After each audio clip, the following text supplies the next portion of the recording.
What's up, YouTube? Welcome back to Open Door Creative. Today, we're here with one of the biggest thinkers of Tracy Locke and Group Creative Director, Kyle Grummun. Thank you, Kevin. And he plays a couple too many hours of Rocket League as well. So yeah, that's something to include. That is true. Talk about your story, take it back to when you decided you wanted to be in advertising and kind of how you got there. So I grew up in Philadelphia. Born and raised on the playground? Yeah, that's right. Okay. Shooting basketballs outside of the school. Yeah, so I grew up in Philadelphia on a nonprofit summer camp. Did a lot of art as sort of a kid, always drawing, painting, playing music. I sort of started that way and then went to school at Syracuse University for advertising design. Shout out to Q's. I think they lost yesterday. They did. Only by like 3 or something, but... Yeah, so I went to school at Syracuse University, graduated in 2007. 33 years old, I like long walks on the beach, you know. I'm married, so let's not go there. Let's not get it twisted. Yeah, hello, Molly, shout out. Yeah, what's up, Mom? I love you. I had a sort of a weird crossover period. I didn't get a job directly out of school. I thought my book was a little better than it was, for sure. I think a lot of kids feel that way coming out of college. I actually had an interesting Post-it book. Three-dimensional like Post-it book with all of my work on it. It's like kind of like this physical portfolio. It was before iPads and what was it before the computer? Don't make yourself sound older than you are. Laptops were around, I think, but I think there was still a time when having a physical book, I think it was really important. Yeah. Now it's a little bit more about a digital thing. There's something nice about the physical book still, though. Yeah. Like when someone comes to an interview with a physical book, I respect that. Yeah, I think so too. I think for graphic design especially. I was interning at a place called Gyro in Philadelphia, working part-time at an agency in New York City. So every other day of the week, I was actually back and forth between New York and Philadelphia. That's intense. Crazy commute, but really trying to just, grind and make it work. I'm gonna say the internship wasn't really an internship. It was kind of, I was basically beat up pretty badly. I think it was like, not physically beat up, but it was, it was humbling in a lot of ways. We used to pack boxes for, preferred clients. Every day I'd walk in, I'd have like stacks of books in front of me that the creative director wanted me to scan.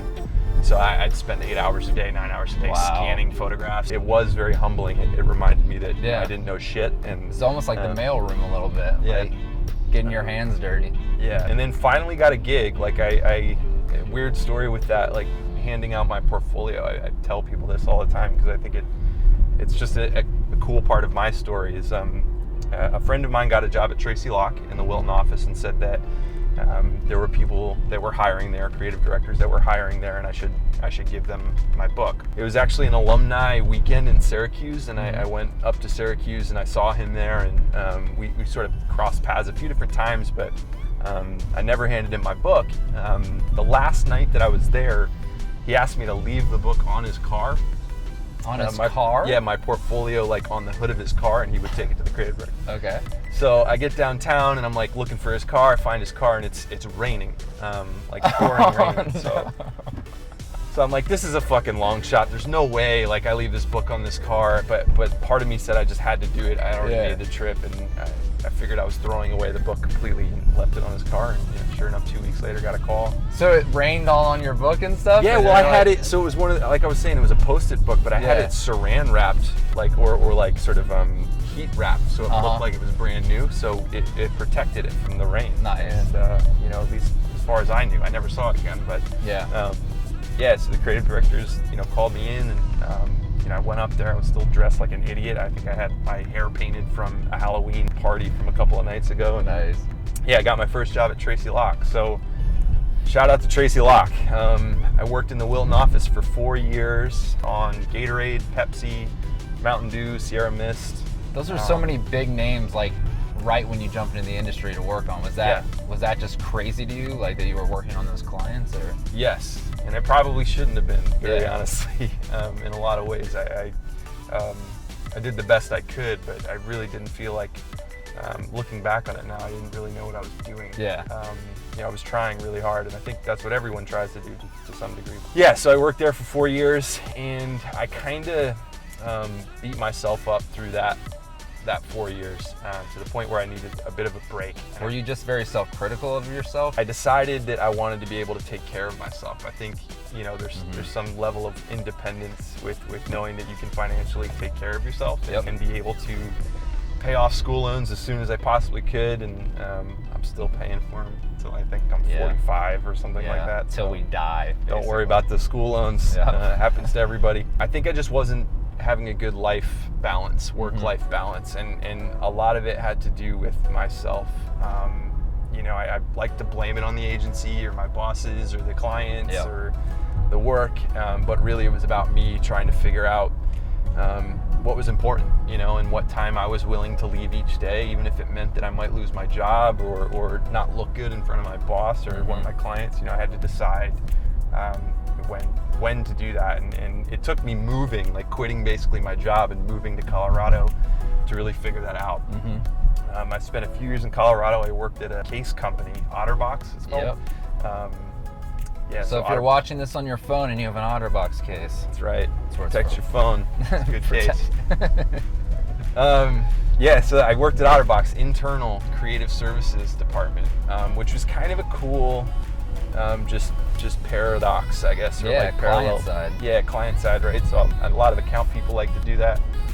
It's not typical for creatives. I think since TBWA did it with Apple, I think it became a little bit more acceptable, I think, in the industry to work client side for a little bit. And I learned a lot by working client side, a lot of the struggles and situations that clients deal with each day, I was dealing with each day. I left OtterBox and I worked at a place called Motive in downtown Denver. And Colorado too. I just loved Colorado, just the place, Yeah, I'm sort of beautiful. an outdoorsy person too, and just being surrounded by mountains and such was very inspiring. When you're in Colorado, I feel like that atmosphere is like, you got to get outside. So did you like brainstorm and stuff outside, or did you still stay in the office? Not really. I hate to say it. Yeah, it was mostly in the office, man. I still think I get the best work done when I'm in the office because I know I'm there for a purpose. I just get too distracted sometimes when I'm like kind of out in the world. And, ideas still come to me. I think that I sort of try and put them away and remember them when I get back to work, sort of the following day or next day or whatever it is. But yeah, most of the work was done in the office. I worked at Motive then for 8 months and got an offer back at Tracy Locke, but in the Dallas office. So then I moved to Dallas, with my wife now, and So you boomeranged back. I came back as a creative director on a few different accounts: 7-Eleven, 24-Hour Fitness, and the Dallas CBB, which is a cool business. It's like you're trying to get people to come to the city of Dallas. So cool for me is like I was sort of a tourist even at the time, just coming to the city for the first time. So and now currently on T-Mobile, a group creative director on the T-Mobile account. So a GCD is pretty much the dream job of like everyone that starts off in art direction. It's like top of the top besides ECD and being like a CCO or something. But what can someone expect from a GCD? Because it's a very glorified position, but I'm sure it's a lot of hard work. So what is that position like? I mean, I think creative director position is still, everyone likes to say associate creative director is the hardest position. I think creative director is the hardest position because you basically have to make all the right decisions for at least a single brand, and do it with complete clarity and take care of a team at the same time. So there's this weird sort of two-part to being a creative director. Is the work is supposed to be most important, but then you got to manage people, and most of the time I think people are good at one of the two. It's really hard to be good at both. To be a really good teacher and be a good artist. I think art is very it's very like one-dimensional from like you imagine things in sort of a creative creative way, and then put it into your canvas or put it into your ad. Once people start seeing it and reacting to it, then it has different layers of different people involved. And 100%. They're kind of two different ways of thinking. Most people are not good at both. I don't know, honestly, that I'm all that good of a manager. I think I'm a better creative person. Interesting. But you have to keep trying to pull from both angles to get that perfect kind of balance. That's exactly right. Yeah, you gotta try and do both. I mean, it's not fair to the people that you work with, the people that work for you, or to your clients if you're only doing one of those two things. So, Nice. so yeah, Cool insight. Yeah. yeah, I really enjoy it. I do want to say though, like I feel like it's glorified for sure. Like anything, you know, the grass is greener syndrome, I guess. You know, you sort of expect it to be glorious in every way. There is a lot of politics that get involved too. And again, it's a lot of self-inflicted pain. I think self-inflicted fear around being a manager and taking care of people and taking care of their lives and their jobs and their work and trying to make sure that the finances are all in order with all that too. And there's a lot to think about. It feels like there's just so much to that. It's easy to be hypercritical of yourself, but you just can do what you do, right? Yeah, I mean, I think that again, it's like for me, having been able to separate work and life somewhat, at least knowing that I can do that, helps me. Awesome, man. So what advice do you have for people looking to get in advertising and starting out, fresh art director or copywriter? It's an awesome job. Like, first and foremost, I love my fucking job. Sean Kramer, shout out to Sean Kramer. He's got that on his LinkedIn here recently. We were talking about that at one of our leadership conferences. But I love advertising. I think it's a great career, great path, something to get into. Every day is a challenge. Every day is different. Advice: don't do what I did. I guess that's like what you always want to like implant on people, is don't do what I did, especially with the idea of working so hard that you burn yourself out. I think that sometimes you can have a really crazy boss that will make you do it. Most of the time it's going to be you making yourself do it. With that said, don't take advantage of the system either. I would also say, like, your portfolio of work is not a measure of your value. That's something that has taken a long time for me to accept in my career. And what do you mean by that? Well, when you start putting your value in other people or into your work so much that the way that people review your work or review your ideas is a reflection of you. And that can be really hard early on. You can really feel like you're a terrible person when somebody reviews your work and they're really critical of it. Sure. That's just not true. So I think that's something that people should try and keep aware of. Understand that it's really hard to do too. It's not an easy thing by any means. And just hopefully some advice, somebody hears it and can try and apply it.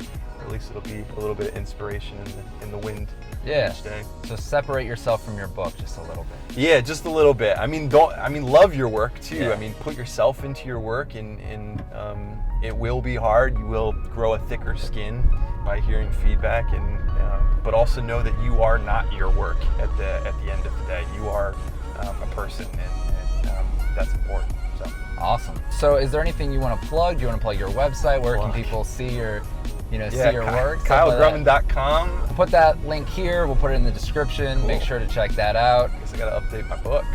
Yeah, you better hurry, man. This is getting posted in like 3 weeks. Yeah, all 300 people. That's right. Hey, it's about to be big. Big I time. love you guys though. Thank you so much. Like, Kevin's fucking crushing it. Gotta give him a shout out here. Takes a lot of courage to do what you're doing. Very seriously. I'm trying. I was really afraid at first, but now I'm in the groove and I just enjoy doing it. So cool. Well, thank you for taking a drive. We're gonna go grab some beers, so we'll catch you later. Yeah. Thanks, guys. Peace.